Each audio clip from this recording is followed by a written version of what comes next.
Hi, ഇന്ന് ഫെബ്രുവരി 17. ഏകദേശം ഒരു 20,000-ത്തിന് മുകളിൽ കുട്ടികളാണ് ബോർഡ് എക്സാമിന് ഇന്ന് പ്രിപ്പയർ ആവുന്നത്.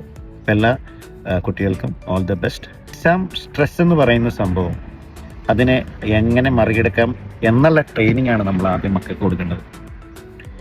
അതായത് നമ്മുടെ ഒരു മിഡിൽ ക്ലാസ് മൈൻഡ് സെറ്റ് എന്ന് പറഞ്ഞു കഴിഞ്ഞാൽ പഠിത്തം ജോലി, ആ ഒരു മൈൻഡ് സെറ്റിൽ നിന്ന് മാറി കുറച്ചും കൂടി വേറൊരു ലെവലിലേക്ക് നമ്മൾ പാരൻസ് ചിന്തിക്കേണ്ട സമയം അതിക്രമിച്ചിരിക്കുകയാണ്. ഭാവി ഡിസൈഡ് ചെയ്യുന്നത് വെറും ഒരു ജോലിയിൽ മാത്രമല്ല എന്നുള്ള ഒരു ബോധ്യം നമ്മുടെ മക്കൾക്ക് കൊടുക്കണം.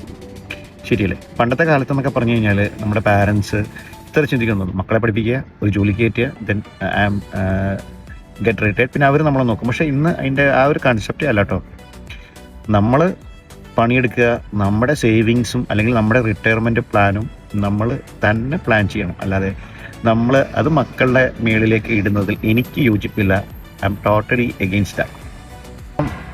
എക്സാമിനെ ഫേസ് ചെയ്യുന്ന കുട്ടികൾക്കുള്ള 1-2 ചെറിയ ടിപ്പുകളാണ്. ഒന്ന്, ഈ ലാസ്റ്റ് മൊമെൻറ്റിലേക്കുള്ള എക്സാം പ്രിപ്പറേഷൻ, പഠിത്തം, അത് മാക്സിമം നമ്മൾ ഒഴിവാക്കുക. പഠിച്ച കാര്യങ്ങൾ ഒന്നും കൂടി റിവൈസ് ചെയ്യുക.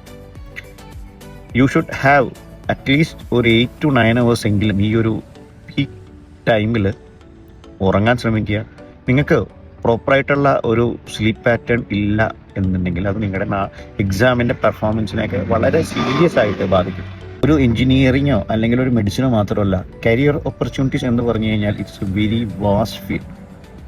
അപ്പോൾ നോർമലി എല്ലാവരും പോകുന്ന കോഴ്സിൽ നിന്നുമൊക്കെ കുറച്ചും കൂടി വ്യത്യസ്തമായ ഓപ്പർച്യൂണിറ്റീസ് ഉള്ള കരിയർ ചൂസ് ചെയ്യാനായിട്ട് എപ്പോഴും ശ്രമിക്കുക. വ്യത്യസ്തം എന്ന് പറഞ്ഞു കഴിഞ്ഞാൽ ആരും പഠിക്കാത്ത കോഴ്സുകൾ പഠിച്ചുകൊണ്ടൊന്നും രക്ഷപ്പെടണമെന്നൊന്നുമില്ല. കുറച്ചൊക്കെ നമുക്കൊരു ഓരോരോ സബ്ജക്റ്റിൽ ഇൻട്രസ്റ്റ് ഉണ്ടാവുമല്ലോ. ചില കുട്ടികൾക്ക് സയൻസിലായിരിക്കും, ഫിനാൻസിലായിരിക്കാം, somebody is good in marketing part.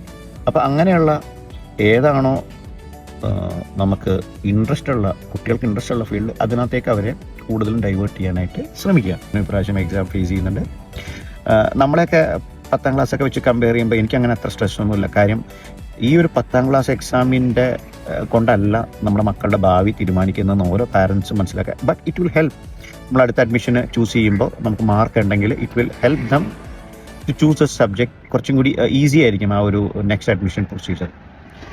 അപ്പോൾ മറ്റൊരു വീഡിയോ ആയിട്ട് വരാം. Good day and take care. Thanks for watching. By.